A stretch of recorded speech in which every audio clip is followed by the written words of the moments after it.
नमस्कार। खबरां दे इस बुलेटिन च तुहाडा स्वागत। मैं हां परमिंदर कौर। पहलां पेश ने चोण दीआं खबरां। प्रधानमंत्री नरेंद्र मोदी के 71वें जन्मदिन मौके दिल्ली समेत समूचे भारत में कई प्रोग्राम आयोजित किए जा रहे हैं। नितिन गडकरी समेत कई केंद्रीय मंत्रियों ने मोदी को उन्होंने जन्मदिन पर बधाई दी।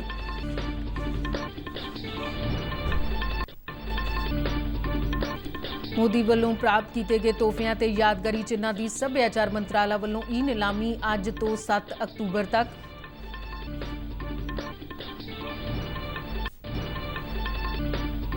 प्रधानमंत्री नरेंद्र मोदी ने नवी दिल्ली च कस्तूरबा गांधी मार्ग ते अफ्रीका एवेन्यू विखे रखिया दफ्तर के नवे कंपलैक्सां का उद्घाटन किया। प्रधानमंत्री ने कहा कि डिफेंस ऑफिस कंपलैक्स का काम जो 24 महीनों च पूरा होना निश्चित होया सी, वो सिर्फ 12 महीनों के रिकॉर्ड समय च मुकम्मल किया गया।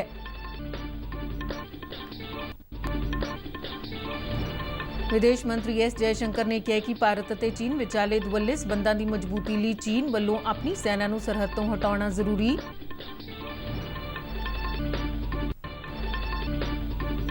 केंद्रीय खजाना मंत्री निर्मला सीतारमण जीएसटी कौंसल की मीटिंग की प्रधानगी करेंगे।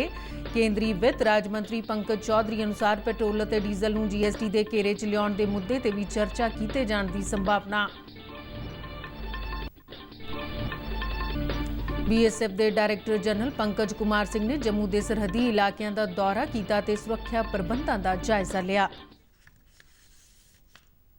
ते हुण खबरां विस्तार नाल।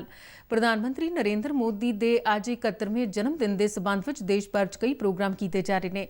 राजधानी दिल्ली च अज तो अगले 20 दिनों तक सेवा ते समर्पण अभियान नां का एक प्रोग्राम शुरू किया जा रहा है, जिस दौरान खूनदान कैंपों तो लैके गरीबों को भोजन वंडण दीआं गतिविधियां शामिल ने। ये गतिविधियां सारे ही 11 जिले च चलाईयां जाणगीआं। बीजेपी वालों जारी किए गए एक बयान च आखिया गया है कि प्रधानमंत्री के जन्म दिवस ते दिल्ली दीआं 21 ਵੱਖ-ਵੱਖ ਥਾਵਾਂ ते समारोह आयोजित किए जाएंगे, जिन्हां विचों एक समागम पार्टी के कौमी दफ्तर ते आयोजित किया जाएगा, जिस च प्रधानमंत्री नरेंद्र मोदी के जीवन के ਵੱਖ-ਵੱਖ पहलुओं को दर्शाउण दी प्रदर्शनी लगाई जाएगी। इस तो इलावा खूनदान कैंप का भी आयोजन किया जाएगा। बयान मुताबिक पार्टी के कौमी प्रधान JP नड्डा, कौमी जनरल सकत्तर अरुण सिंह और होर कई नेता इस मौके मौजूद रहेंगे।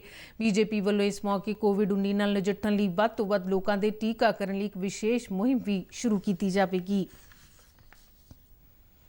प्रधानमंत्री नरेंद्र मोदी के 71वें जन्मदिन ते अज कई केंद्रीय मंत्रियों ते नेतावां ने उन्होंने बधाई दी है ते उन्हां दी लंबी और तंदुरुस्त जिंदगी की कामना की है।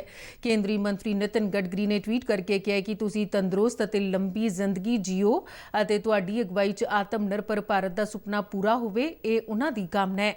वित्त मंत्री निर्मला सीतारमण ने नरेंद्र मोदी को उन्हां दे जन्मदिन ते बधाई दिंदे उन्हां दी लंबी और तंदुरुस्त जिंदगी लई कामना की। उन्हां कहा कि मां भारती ने उन्हां दी हर कदम ते अगवाई की है। केंद्रीय गृह मंत्री अमित शाह ने प्रधानमंत्री को बधाई दिंदियां कहा कि उन्होंने अपनी संकल्प शक्ति नाल ना सिर्फ देश को एक मजबूत और भरोसेयोग अगवाई दी है, बल्कि समाज को विकास की मुख्य धारा नाल भी जोड़िया है। केंद्रीय मंत्री पीयूष गोयल ने प्रधानमंत्री को बधाई दिंदियां कहा कि उन्होंने एक फैसलाकुन सुरक्षित और आत्मनिर्भर भारत की नींह रखी। प्रधानमंत्री नरेंद्र मोदी वालों प्राप्त किए तोहफियां ते यादगारी चिन्हां की अज उन्होंने 71वें जन्मदिन ते ऑनलाइन नीलामी की जाएगी। केंद्रीय सभ्याचार मंत्रालय ने कहा कि जिन्हां वस्तुओं की नीलामी की जानी है उन्हां चों अयोध्या राम मंदिर का मॉडल, ओलंपीयन नीरज चोपड़ा का ज्वैलन, पेंटिंगां, मॉडल और मूर्तियां शामिल ने। इन्हां वस्तुओं की ई नीलामी का काम अज 17 सितंबर तो 7 अक्तूबर तक चलेगा। मंत्रालय मुताबिक इन्हां तोहफियां ते यादगारी चिन्हां की ई नीलामी तो प्राप्त होने वाली रकम गंगा की सुरक्षा और काया कल्प के उद्देश्य नाल नमामि गंगे मिशन नूं दित्ती जाएगी। इस तो पहला सितंबर 2019 में आयोजित की गई अजिही नीलामी दौरान 2770 वस्तुओं की नीलामी की गई सी। प्रधानमंत्री नरेंद्र मोदी ने भगवान विश्वकर्मा की जयंती ते देशवासियों को बधाई दी है। अपने ट्वीट च उन्होंने कहा कि देशवासियों ते तुहाडी किरपा हमेशा बनी रहे ते साडा देश तरक्की और खुशहाली दीआं नवीआं बुलंदियां नूं हासिल करता रहे। ਪ੍ਰਧਾਨ ਮੰਤਰੀ ਨਰਿੰਦਰ ਮੋਦੀ ਨੇ ਨਵੀਂ ਦਿੱਲੀ 'ਚ ਕਸਤੂਰਬਾ ਗਾਂਧੀ ਮਾਰਗ ਅਤੇ ਅਫਰੀਕਾ ਐਵਨਿਊ ਵਿਖੇ ਰੱਖਿਆ ਦਫ਼ਤਰ ਦੇ ਨਵੇਂ ਕੰਪਲੈਕਸਾਂ ਦਾ ਉਦਘਾਟਨ ਕੀਤਾ। ਉਨ੍ਹਾਂ ਅਫਰੀਕਾ ਐਵਨਿਊ ਵਿਖੇ ਰੱਖਿਆ ਦਫ਼ਤਰ ਕੰਪਲੈਕਸ ਦਾ ਦੌਰਾ ਵੀ ਕੀਤਾ ਅਤੇ ਭਾਰਤੀ ਥਲ ਸੈਨਾ, ਜਲ ਸੈਨਾ ਤੇ ਹਵਾਈ ਸੈਨਾ ਦੇ ਅਧਿਕਾਰੀਆਂ ਤੋਂ ਇਲਾਵਾ ਸਿਵਲ ਅਧਿਕਾਰੀਆਂ ਨਾਲ ਵੀ ਗੱਲਬਾਤ ਕੀਤੀ। ਇਸ ਮੌਕੇ ਇਕੱਠ ਨੂੰ ਸੰਬੋਧਨ ਕਰਦਿਆਂ ਪ੍ਰਧਾਨ ਮੰਤਰੀ ਨੇ ਕਿਹਾ ਕਿ ਰੱਖਿਆ ਦਫ਼ਤਰਾਂ ਦੇ ਕੰਪਲੈਕਸਾਂ ਦੇ ਉਦਘਾਟਨ ਨਾਲ ਭਾਰਤ ਨੇ ਆਜ਼ਾਦੀ ਦੇ 75ਵੇਂ ਸਾਲ 'ਚ ਰਾਸ਼ਟਰ ਦੀ ਰਾਜਧਾਨੀ ਨੂੰ ਨਿਊ ਇੰਡੀਆ ਦੀਆਂ ਲੋੜਾਂ ਅਤੇ ਇੱਛਾਵਾਂ ਮੁਤਾਬਿਕ ਵਿਕਸਿਤ ਕਰਨ ਵੱਲ ਇੱਕ ਨਵੀਂ ਪੁਲਾਂਘ ਪੁੱਟੀ ਹੈ। ਉਨ੍ਹਾਂ ਇਸ ਗੱਲ ਤੇ ਅਫਸੋਸ ਜ਼ਾਹਿਰ ਕੀਤਾ ਕਿ ਕਾਫੀ ਲੰਮੇ ਸਮੇਂ ਤੋਂ ਰੱਖਿਆ ਸੰਬੰਧੀ ਕੰਮਕਾਜ ਦੂਜੀ ਵਿਸ਼ਵ ਜੰਗ ਸਮੇਂ ਬਣਾਈਆਂ ਗਈਆਂ ਉਸਾਰੀਆਂ ਵਿੱਚ ਹੀ ਕੀਤਾ ਜਾ ਰਿਹਾ ਸੀ ਅਤੇ ਇਹ ਉਸਾਰੀਆਂ ਉਸ ਸਮੇਂ ਅਨੁਸਾਰ ਬੈਰਕ ਦੀਆਂ ਲੋੜਾਂ ਅਨੁਸਾਰ ਕੀਤੀਆਂ ਗਈਆਂ ਸਨ। ਨਰਿੰਦਰ ਮੋਦੀ ਨੇ ਕਿਹਾ ਕਿ ਨਵੇਂ ਰੱਖਿਆ ਦਫ਼ਤਰ ਕੰਪਲੈਕਸ ਨਾਲ ਸਾਡੇ ਰੱਖਿਆ ਬਲਾਂ ਦੇ ਕੰਮਕਾਜ ਨੂੰ ਸੁਖਾਲਾ ਅਤੇ ਪ੍ਰਭਾਵਸ਼ਾਲੀ ਬਣਾਉਣ ਦੀਆਂ ਕੋਸ਼ਿਸ਼ਾਂ ਨੂੰ ਤਾਕਤ ਮਿਲੇਗੀ। आजादी के 75वें वर्ष में आज हम देश की राजधानी को नए भारत की आवश्यकताओं और आकांक्षाओं के अनुसार विकसित करने की तरफ एक महत्वपूर्ण कदम बढ़ा रहे हैं। ये नया डिफेंस ऑफिस कॉम्प्लेक्स हमारी सेनाओं के कामकाज को अधिक सुविधाजनक, अधिक प्रभावी बनाने के प्रयासों को और सशक्त करने वाला है। ਪ੍ਰਧਾਨ ਮੰਤਰੀ ਨੇ ਕਿਹਾ ਕਿ ਡਿਫੈਂਸ ਆਫਿਸ ਕੰਪਲੈਕਸ ਦਾ ਕੰਮ ਜੋ 24 ਮਹੀਨਿਆਂ 'ਚ ਪੂਰਾ ਹੋਣਾ ਨਿਸ਼ਚਿਤ ਹੋਇਆ ਸੀ ਉਹ ਸਿਰਫ 12 ਮਹੀਨਿਆਂ ਦੇ ਰਿਕਾਰਡ ਸਮੇਂ 'ਚ ਮੁਕੰਮਲ ਕੀਤਾ ਗਿਆ। ਉਨ੍ਹਾਂ ਕਿਹਾ ਕਿ ਅਜਿਹਾ ਕਰੋਨਾ ਹਾਲਾਤਾਂ ਦੇ ਮੱਦੇਨਜ਼ਰ ਅਨੇਕਾਂ ਚੁਣੌਤੀਆਂ ਦੇ ਬਾਵਜੂਦ ਹੋਇਆ ਤੇ ਕਰੋਨਾ ਸੰਕਟ ਦੌਰਾਨ ਇਸ ਪ੍ਰੋਜੈਕਟ ਤੇ ਸੈਂਕੜੇ ਕਾਮਿਆਂ ਨੂੰ ਰੁਜ਼ਗਾਰ ਮਿਲਿਆ। ਪ੍ਰਧਾਨ ਮੰਤਰੀ ਨੇ ਕਿਹਾ ਕਿ ਅਸੀਂ ਜੀਵਨ ਦੇ ਸੁਖਾਲੇਪਨ ਅਤੇ ਕਾਰੋਬਾਰ ਦੇ ਸੁਖਾਲੇਪਨ ਤੇ ਫੋਕਸ ਕਰ ਰਹੇ ਹਾਂ ਤੇ ਇਸ ਵਿੱਚ ਆਧੁਨਿਕ ਮੂਲ ਢਾਂਚੇ ਦੀ ਵੀ ਉਤਨੀ ਹੀ ਵੱਡੀ ਭੂਮਿਕਾ ਹੈ। ਨਰਿੰਦਰ ਮੋਦੀ ਨੇ ਕਿਹਾ ਕਿ ਸੈਂਟਰਲ ਵਿਸਟਾ ਨਾਲ ਜੁੜਿਆ ਜੋ ਕੰਮ ਹੋ ਰਿਹਾ उसके मुड दी भी एहो भावना है। जब हम राजधानी की बात करते हैं तो वो सिर्फ एक शहर नहीं होता है। किसी भी देश की राजधानी उस देश की सोच, उस देश के संकल्प, उस देश का सामर्थ्य और उस देश की संस्कृति के प्रतीक होती है। आज जब हम ईज ऑफ लिविंग और ईज ऑफ डूइंग बिजनेस इस पर फोकस कर रहे हैं तो इसमें आधुनिक इंफ्रास्ट्रक्चर की भी उतनी ही बड़ी भूमिका है। सेंट्रल विस्टा से जुड़ा जो काम आज हो रहा है उसके मूल में यही भावना है। ਸਮਾਗਮ ਨੂੰ ਸੰਬੋਧਨ ਕਰਦਿਆਂ ਰੱਖਿਆ ਮੰਤਰੀ ਰਾਜਨਾਥ ਸਿੰਘ ਨੇ ਕਿਹਾ ਕਿ ਪ੍ਰਧਾਨ ਮੰਤਰੀ ਨਰਿੰਦਰ ਮੋਦੀ ਦੀ ਯੋਗ ਅਗਵਾਈ ਹੇਠ ਰੱਖਿਆ ਖੇਤਰ ਨੂੰ ਆਤਮ ਨਿਰਭਰ ਬਣਾਇਆ ਜਾ ਰਿਹਾ ਹੈ। ਕੇਂਦਰ ਸਰਕਾਰ ਨੇ ਸੈਨਿਕਾਂ ਦੀ ਭਲਾਈ ਲਈ 1 ਰੈਂਕ 1 पेंशन समेत अनेकों कदम चुके ने। प्रधानमंत्री जी के प्रति मैं आभार व्यक्त करना चाहूंगा जिनके नेतृत्व में सरकार बनने के साथ ही रक्षा सशक्तिकरण का काम बड़ी तेजी के साथ प्रारंभ हुआ है।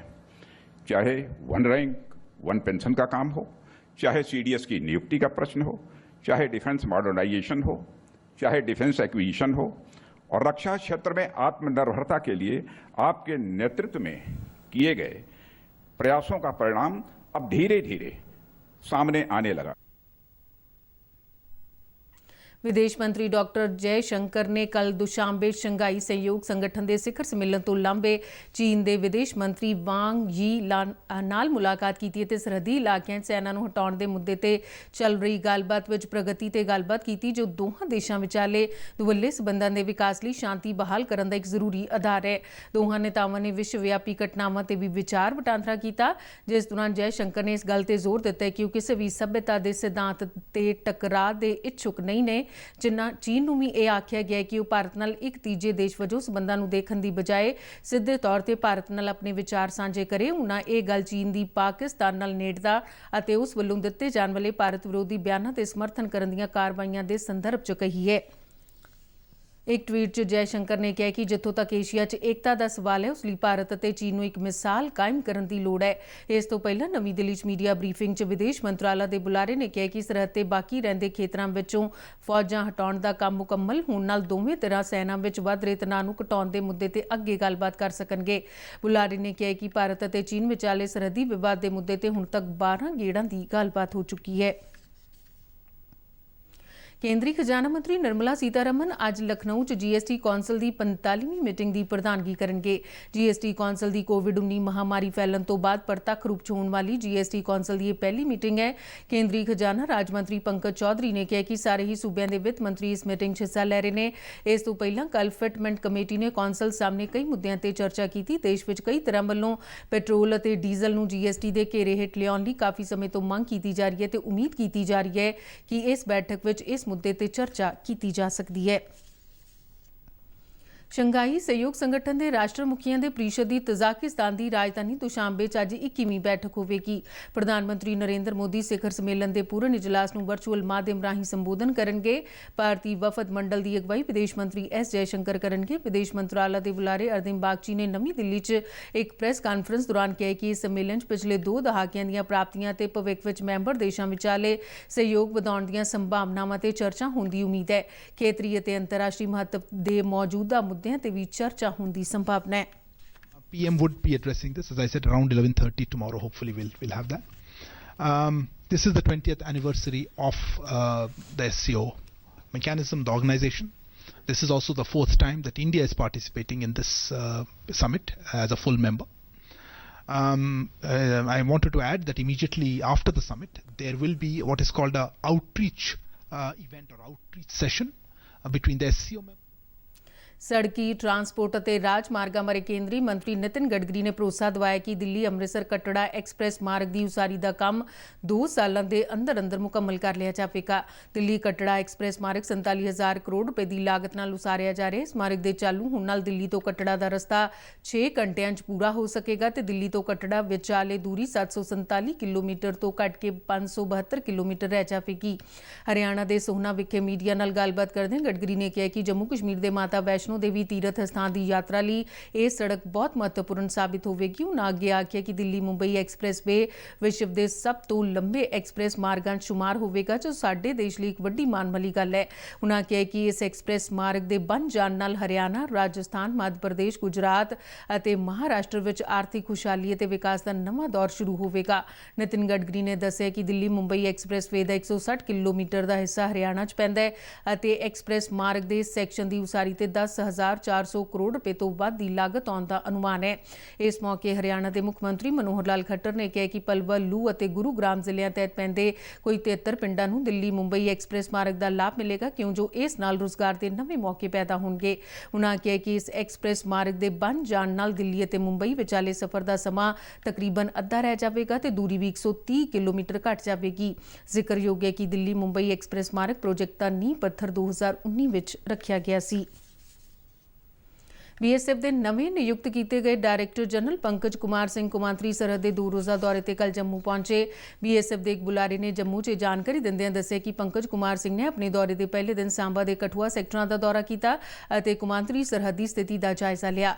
BSF ਦੇ ਜੰਮੂ ਫਰੰਟੀਅਰ ਦੇ IG NS ਜਾਂਪਾਲ ਨੇ ਉਹਨਾਂ ਨੂੰ ਜੰਮੂ ਸਰਹੱਦ ਤੇ ਮੌਜੂਦਾ ਸੁਰੱਖਿਆ ਸਥਿਤੀ ਬਾਰੇ ਜਾਣਕਾਰੀ ਦਿੱਤੀ ਅਤੇ BSF ਨੂੰ ਦਰਪੇਸ਼ ਮੁਸ਼ਕਲਾਂ ਬਾਰੇ ਵੀ ਜਾਣੂ ਕਰਵਾਇਆ। ਉਹਨਾਂ ਜੰਮੂ ਦੇ ਸਾਂਬਾ, ਕਠੂਆ ਤੇ ਹੀਰਾਨਗਰ ਦੇ ਸਰਹੱਦੀ ਖੇਤਰਾਂ ਤੇ ਬਸੰਤਰ ਦਰਿਆ, ਤਰੁਣਾ ਤੇ ਵੇਈ ਨਾਲਿਆਂ ਨਾਲ ਲੱਗਦੇ ਮਹੱਤਵਪੂਰਨ ਇਲਾਕਿਆਂ ਦਾ ਵੀ ਦੌਰਾ ਕੀਤਾ।